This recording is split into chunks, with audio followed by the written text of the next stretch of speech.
Continuing with that idea of the firm in a perfectly competitive market, let's just take a look at a firm as a price taker. One of the most interesting elements of the firm, the individual firm, not the whole market, just the individual firm, as a price taker, is that whether you're in or out of equilibrium is not the key. Remember, we're just looking at decisions. You're just responding to price. That's all you're responding to. In or out of equilibrium, you're just looking at the price. A firm will take a look at the price of a good. So let's say that the price of apples is $2 per apple.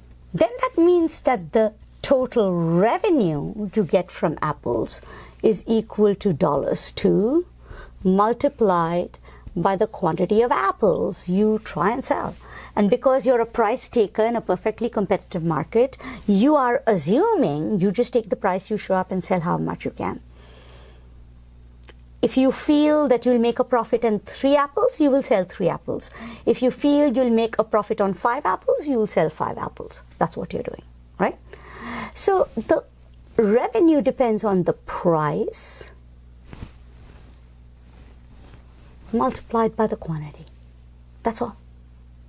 And this is kind of crucial, has nothing to do with equilibrium. You're just a price taker. It is whatever is given to you from the market. So the only decision that's going to be relevant to you as a price taker is this one. You can't do anything about the price. You can. So, you know, when you say firm will sell for more or less, you are actually not imagining competitive markets. So when you say things like markets are efficient because firms will sell for more money, you are imagining markets are not competitive, which means markets aren't efficient. For a price-taking firm, your core decision is actually just what can you sell? What is the quantity? And you're just going to assume you can sell whatever you produce because you're a price taker. Your focus is on how much should I produce. So it's an oddly narrow decision. So it might seem strange to think that all you look at is the quantity, you don't even focus on the price. But I work on trade. And I have to tell you, I have spoken when you think of some of these biggest areas like garments or electronics, right? So think about, like, I've been active with students who've been working in Students Against Sweatshops. And you're thinking of the big companies like Nike and so on, right? But Nike actually doesn't produce Nike shoes. Who produces Nike shoes? Thousands of small subcontractors who don't actually have tons of say on the price Nike will give them. They accept that price and then they figure out how much they can produce and sell. Nike, you know, it's an interesting situation in the supply chain where, because of, we'll talk about this idea of monopsony power, where it is the purchaser who controls markets. But, or in clothing, you know, lots of clothing subcontracts for a lot of these stores, Bloomingdale's, JCPenney, all of these brands, they subcontract India, China, Turkey, Sri Lanka, Mexico, El Salvador, Philippines. In each of these places, you've got tons of small contractors. They don't have a ton of say, maybe a cent here or there, maybe 10 cents here or there. They don't have a ton of say in what that price should be. So what they focus on is whatever price they get, how much can they sell and still make a profit, right?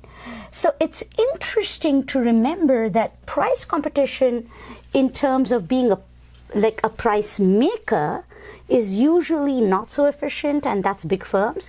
But the idea of efficient markets when you're a price taker and you're a small firm is actually not as strange as you may think.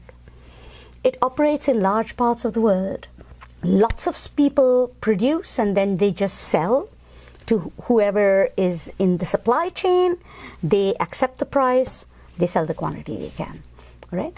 So for an ordinary firm, The revenue you get is just whatever your price is times your quantity. So now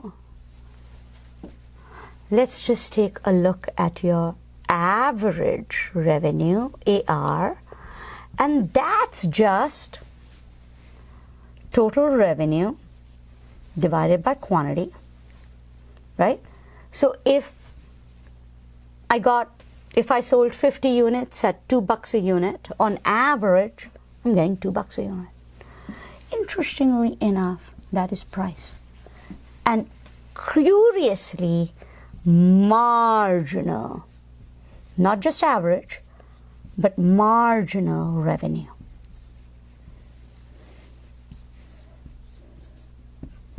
Is also just the same thing as a price, because you're a price taker. Every extra unit you can sell, you will get that price. That's it. Now, it turns out when we come back to some of the examples we've talked about, places where you've got monopoly power, electrification, right? Average revenue and marginal revenue will not be the same, because price makers can change that price with the quantity. Price makers do not operate in competitive markets. Right? So Amazon can actually change that price. This is going to result in a divergence between average and marginal for Amazon. It's going to change its whole profit matrix. But for most small producers, the producer Smith had in mind when he talked about the wealth of nations, and he talked about the local butcher. Smith didn't talk about like the local millionaire, right? He talked about the local butcher, the local baker, your mom and pop store, your corner store. Many of you come from families that own businesses. They're small businesses. But, you might be producing things that are subcontracted to big people, but you yourself are small businesses, right? That is the world that is being described here. And it's not a bad world to describe. It's a really important world. And this idea of marginal revenue equal to price means that when we look at profit maximization, in this specific case, we are going to look at the price of the good as the key variable we will pay attention to in relation to our costs, because that's the marginal thing. When we come to monopolies and other people, we're going to look at a few other things.